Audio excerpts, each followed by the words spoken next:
একদিকে নিরাশা, হতাশা, অন্যদিকে ক্ষোভ। শেখ হাসিনা একই করলেন? ভারতে বহুদিনের সাজানো বাগান নিজ হাতেই শেষ করে দিলেন তাদেরই মিত্র হাসিনা। একথা ভেবে হয়তো ভারত ঠক ঠক করে কাঁপছে।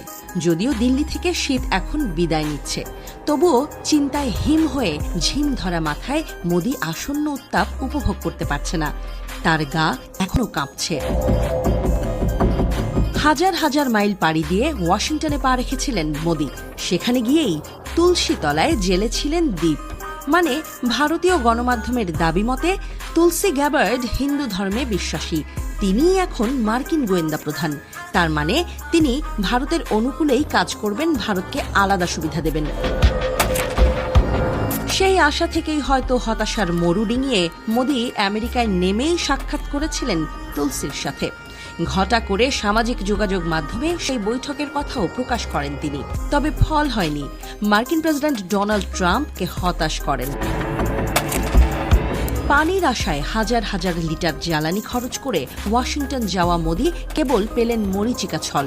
মোদির সফর সফল হয়নি, উল্টো বাংলাদেশ পরিস্থিতি তাকে বিপদে ফেলে। ভারতীয় সাংবাদিকদের বাংলাদেশ বিষয়ক প্রশ্নের জবাবে ট্রাম্প জানান, বাংলাদেশের সরকার বদলে আমেরিকার কোনো হাত নেই। তিনি উল্টো মোদির দিকেই দায় ঠেলে দিয়ে বলেছিলেন, এ বিষয়ে নরেন্দ্র মোদি বহুদিন ধরে কাজ করছেন। উটো চালে ধরা খেয়ে মোদি সেই সময় বাংলাদেশ প্রসঙ্গ এড়িয়ে যান, সোজা কথা বলতে শুরু করেন ইউক্রেন প্রসঙ্গে। তবে ভারতের পররাষ্ট্র সচিব জানিয়েছিলেন, ট্রাম্পের সাথে বৈঠকে বাংলাদেশ নিয়ে কথা বলেছেন মোদি। আমেরিকায় সুবিধা করতে না পেরে সে সময়ও ভারতের পররাষ্ট্র সচিব বাংলাদেশের সাথে সুসম্পর্ক চাওয়ার কথা বলেছিলেন। তবে ভারত কোনোভাবেই বাংলাদেশ হাতছাড়া হয়ে যাওয়ার বেদনা ভুলতে পারছে না। হাসিনার পতন তাদের কাছে এখনও অবিশ্বাস্য ঠেকছে।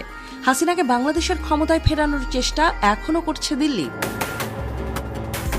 এ নিয়ে ভারতীয় গণমাধ্যম জানিয়েছে, এবার ব্রিটেনে গিয়ে দেশটির পররাষ্ট্রমন্ত্রীর সঙ্গে বাংলাদেশ নিয়ে আলোচনা করেছেন ভারতের পররাষ্ট্রমন্ত্রী এস জয়শঙ্কর।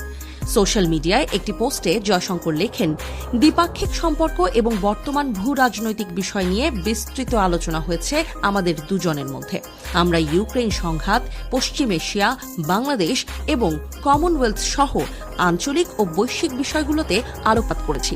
একটি অনিশ্চিত ও অস্থির বিশ্বে ভারত ব্রিটেন সম্পর্ক স্থিতিশীলতা ও সমৃদ্ধিতে অবদান রাখছে।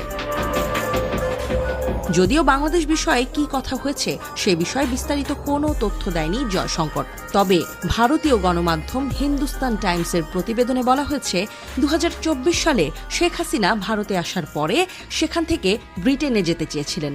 তবে সেই সময় হাসিনাকে আশ্রয় দিতে অস্বীকার করেছিল ব্রিটিশ সরকার। এদিকে শেখ হাসিনার বোন শেখ রেহানার কন্যা টিউলিপ কনজারভেটিভ সরকারের মন্ত্রী ছিলেন, তবে দুর্নীতির অভিযোগে তাকে পদত্যাগ করতে হয়েছিল সম্প্রতি। এর জেরেই রাজনৈতিকভাবে চাপে পড়েছিলেন কনজারভেটিভ প্রধান কিয়ের স্টারমার। এই আবহে জয়শঙ্করের সঙ্গে ল্যামির বাংলাদেশ ইস্যুতে আলোচনা বেশ তাৎপর্যপূর্ণ বলে মনে করা হচ্ছে।